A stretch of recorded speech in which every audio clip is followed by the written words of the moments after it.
Welcome to Luvbites. Luvbites. By Dr. Tara, your destination for sexual wellness and mindful relationship advice. Hope you're having an orgasmic day.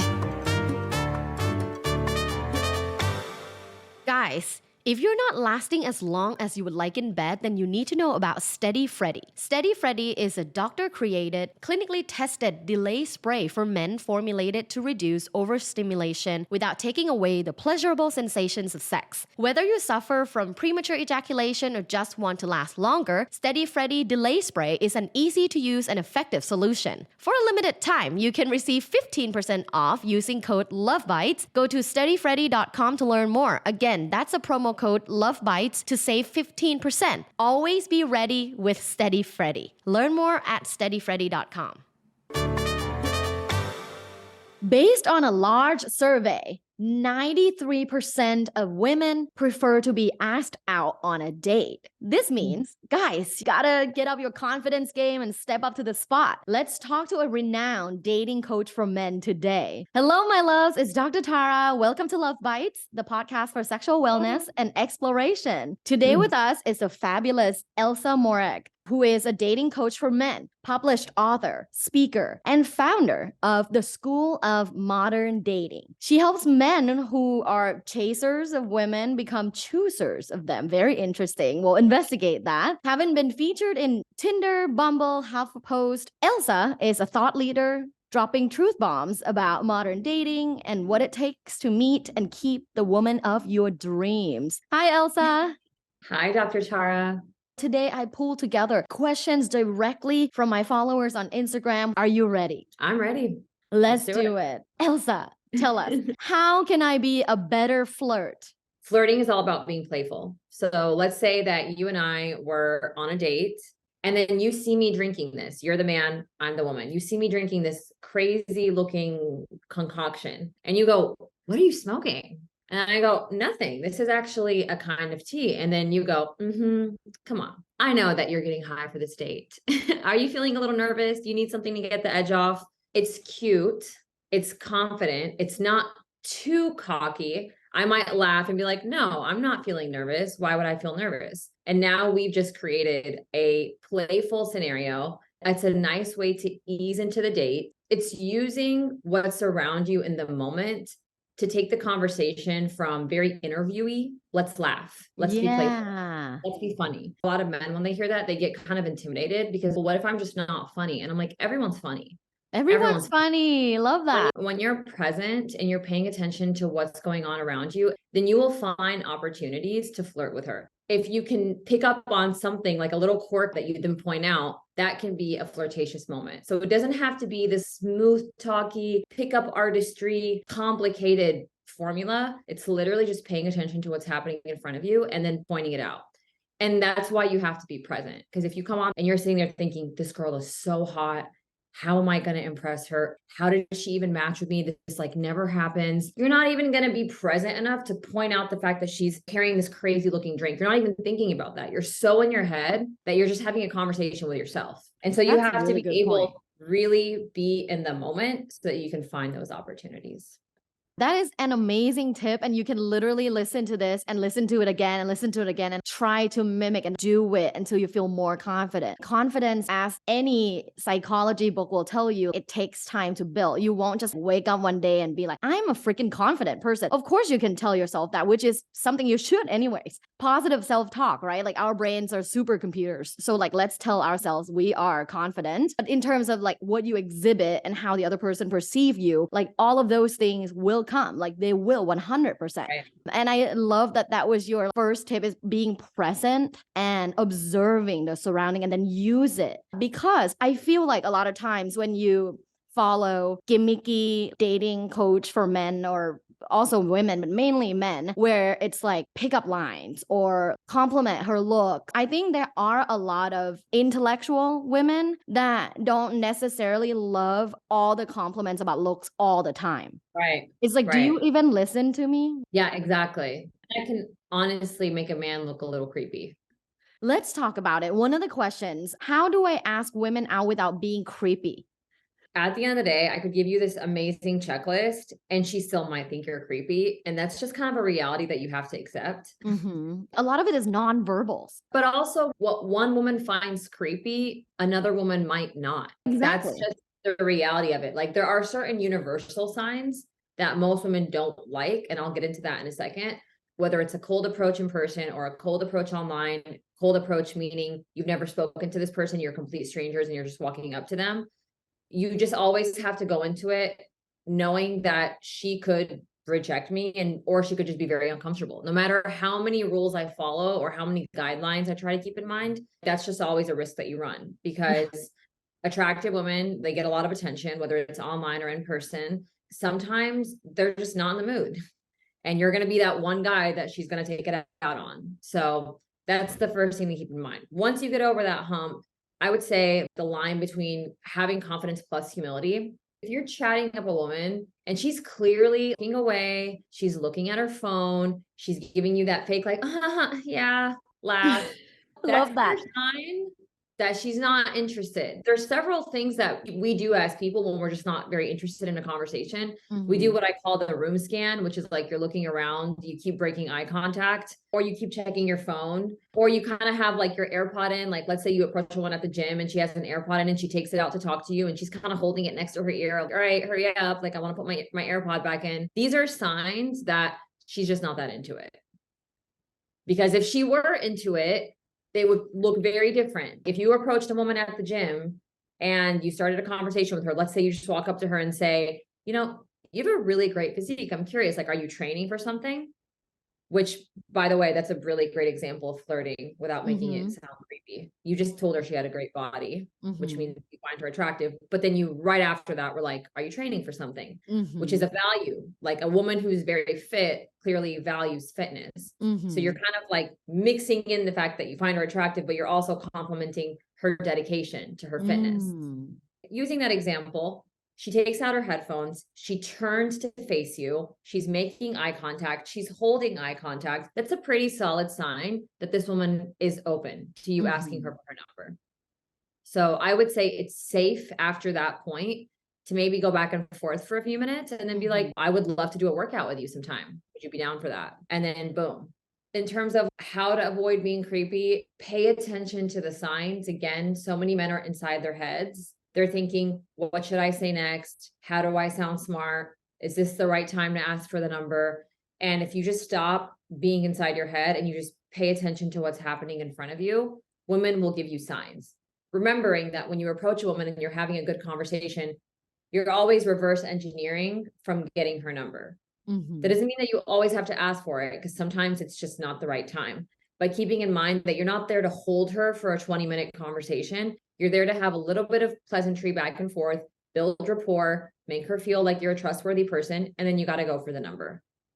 Gold advice. I love your example of compliment plus value because compliment alone can come off creepy. It like, can. oh, you have a nice physique. Okay. That's like, weird. Stop looking at my boobs. Exactly. Oh, you're someone that trains, you're dedicated, you love being fit and healthy. I really like that. As a dating coach for men, I'm pretty sure people reach out to you for all kinds of reasons. What's like the number one question that they ask you? It's a cold approach. So we live in a world where we are rapidly losing our ability to interact with other people in person. And I feel like we're losing people skills. And because it's just like any skill, if you don't practice it, then you don't get better at it. And in a world where a lot of people are online, we did have the whole COVID thing that kept us indoors for like 2 years. And then a lot of men are just not used to it anymore. They're not used to walking up to women and saying hi.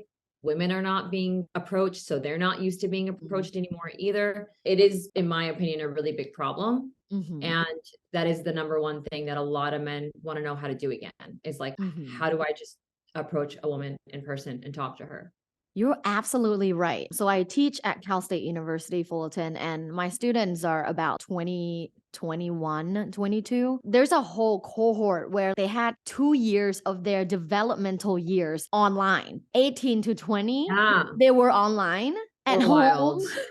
So now they're 21 and they're back But they're like, fuck, what do I do? When I was 18 to Right. 20, I was online at home and, I developed that skill and I can talk online on Zoom, but now we're in person. Shit, I don't even know how to initiate friendships to begin with, let alone talking to, girls or other people for dating. You're absolutely right. So Yeah. continuing forward with questions from my followers, the next one is, how do I get women to notice me or even ask me out? What do you think about that? Okay. It's an interesting question. It is, huh? Isn't it? Yeah. And statistically speaking, like I just shared at the beginning of the show, there was a large survey and Yeah, 93% of women want to be asked out. I agree. And I think that it's for good reason because me and my boyfriend actually talk about this. How a relationship starts tends to be more often than not how it ends. I'll elaborate what I mean. If you have a woman who's initiating, which I've done, by the way, plenty of times in my life, you have Mhm. a woman who's initiating, meaning she's coming up to you, she's telling you, I noticed you, blah, blah, blah.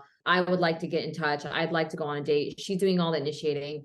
There's a very high chance that that relationship is going to come around full circle. And eventually she's going to be tired of being the one who is fulfilling that masculine role. So that's actually something that I discovered early on in my 20s because I was the initiator. I had no shame. If I thought someone was cute, I walked up to him. I made Love it very that. known. I got his number. I asked him out. No qualms about it whatsoever. But I started noticing that in a lot of those relationships, I was the driver of our life together. I was the one saying, hey, we should be thinking about finances. Hey, we should be thinking about our career. Hey, we should be doing this. We should be doing that. And I was leading. And it was very exhausting because I'm trying to balance out. I want to be this feminine, beautiful woman, but I also am worried that you don't have a plan. So I'm going to lead us and make sure that we're going to be okay. And that gets tiring very quickly. I understand that the dream would be a beautiful woman's just going to walk up to you and ask you out. I can totally see how that would take out all the heavy lifting. But as a man, I don't feel like that's a very useful question because Mm. it, first of all, it puts it in the hands of someone else. And personally, as a woman, I wouldn't even ask that question. I wouldn't even ask the question, what should I do to get guys to ask me out? Because I feel like, why am I going to put all that power in someone else's hand? Mhm. I'd rather make myself extremely attractive Mhm. and learn how to give men subtle cues that I'm interested than to kind of just like wait there passively and be like, what do I do to get them to ask me out? Because that's not Mhm. really natural. I Thank love you. that. You were like, this is a stupid question. Yeah, I love it because it- we're in a world where it's let's ask a question and then like, you the expert supposed to come up with an answer for it. I love interviewing people who's like, that's not a good question. Because I then it allows the person that's asking to think, like, whoever that submitted the questions. And I'm pretty sure if my team chose this question, it means it's been asked multiple times. right. So it's a popular question, which then reflects the number of men who are interested to be asked out. So I Right. appreciate you saying, listen, it's not a good start. Yeah, I could totally see how it's a popular question because I did a survey on my story. It was something along the lines of like, how do you feel about women approaching you? I got no less 400 plus responses of men saying, I love it, would love it. Oh my God, yes. Dream. Yes, yes. But it's a And it dream. got me, and it got me thinking, I'm happy a lot of men feel that way because I've always been super comfortable with that. But then it was also giving me an idea into like, well, if so many of you are waiting for that to happen, you might be waiting for a very long time because there just aren't a lot of women who think that way. Most women, they'll give you a glance, they'll give you a smile, they'll make some eye contact, but they're not going to really go out of their way to walk up to you Right. and ask you And you're so out. right. I mean, a lot of us can be assertive. Like I can be assertive. Right. I initiated dating my now husband. Back Nice. then, first we met on the plane. And then Nice. we kind of just kept in touch as friends. I was the person that assertively initiated and started the romance part. I have no problem with that. He had no problem being the receiver. But then, of course, as we started dating, that masculinity from his side comes on. And, he started being more of a leader, a provider, which then turned into me being like more into him. And that kind of develops that way. So I would say if you're listening and if your woman did initiate, I hope you do step up to your masculinity and your leadership role in the relationship. Yes. And I'm not saying a woman should do nothing, like not at all. You know, Right. I believe in egalitarianism in a way where she can also have femininity and rest in femininity with Right. no worries. 100%. Like what you said, you don't want to worry if the other person is going to plan or have their finances get together. You know, we want to be chill. Like, Totally.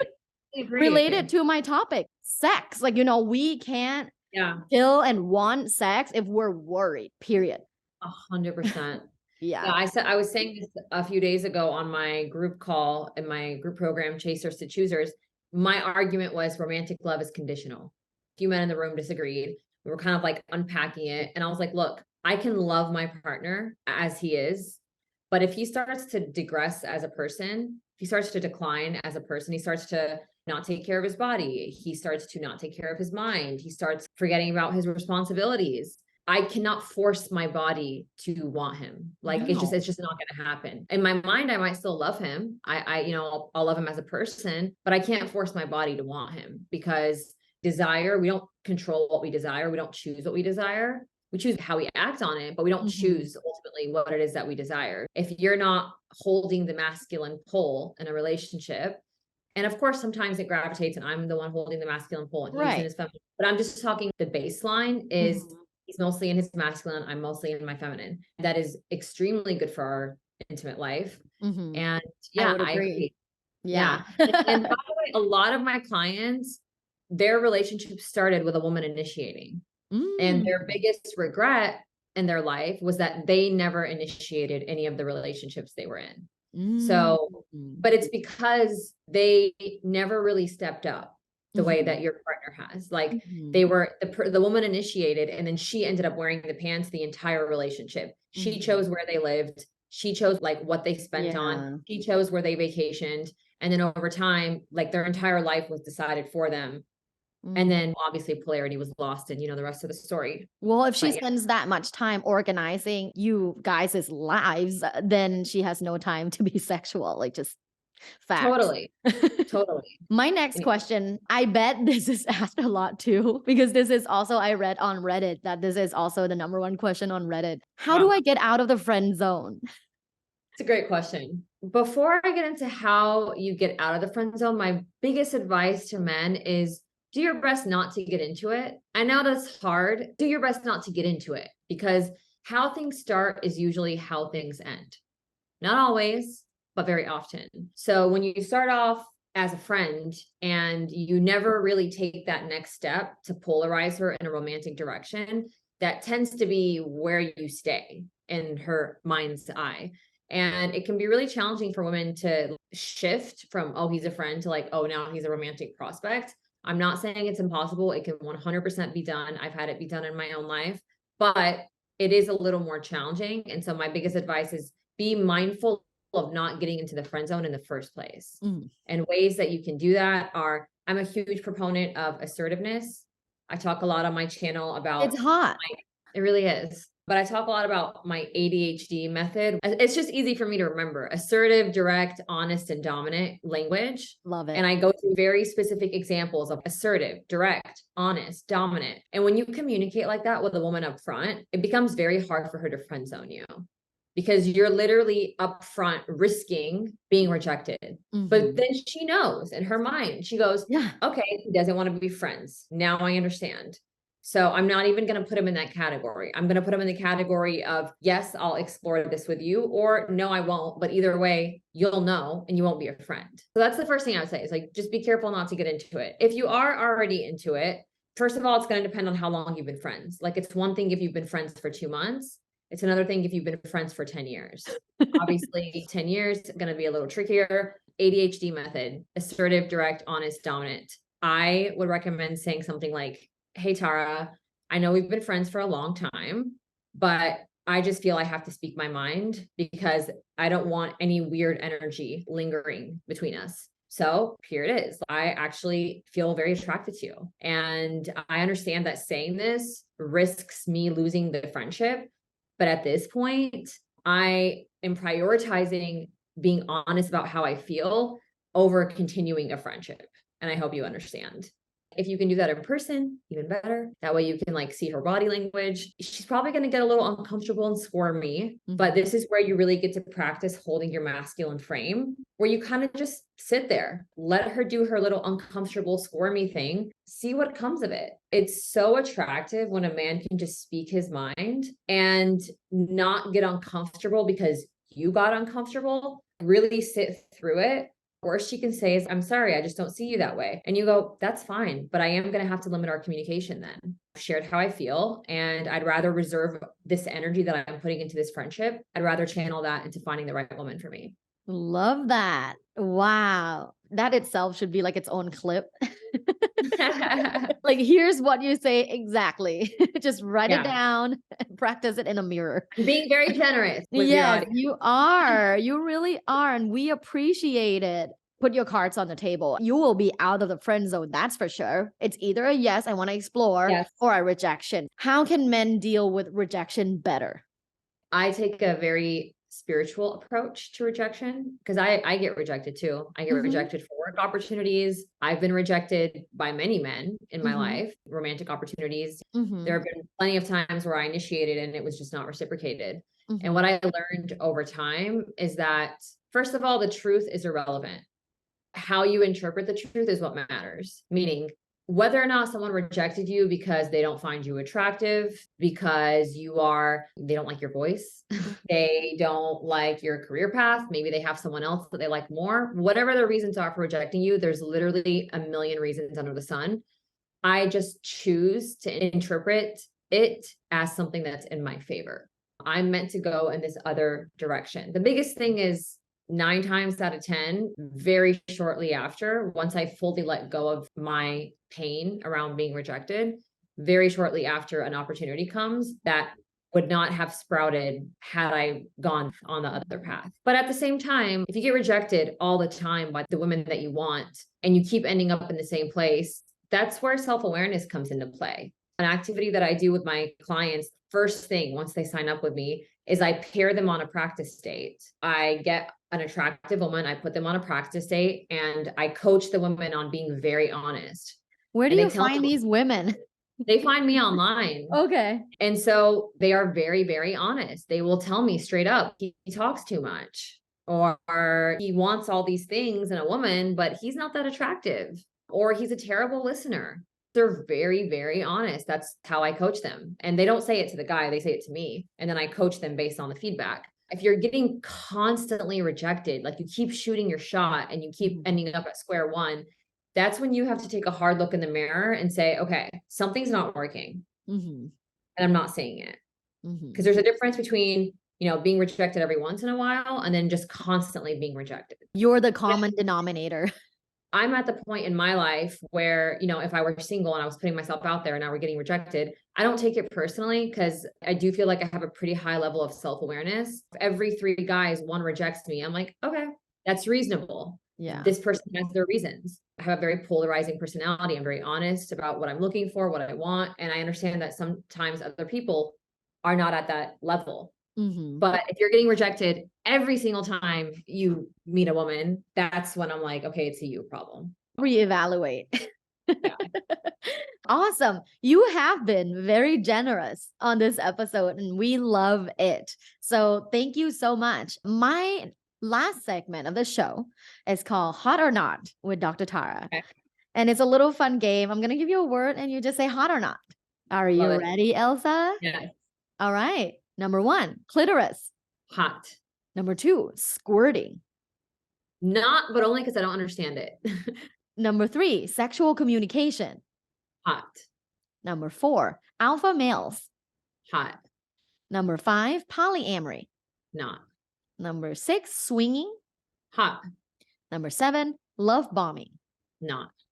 Number 8, love at first sight. Hot. Number 9, oral sex. Hot. And last but not least, number 10, sexual confidence. Hot.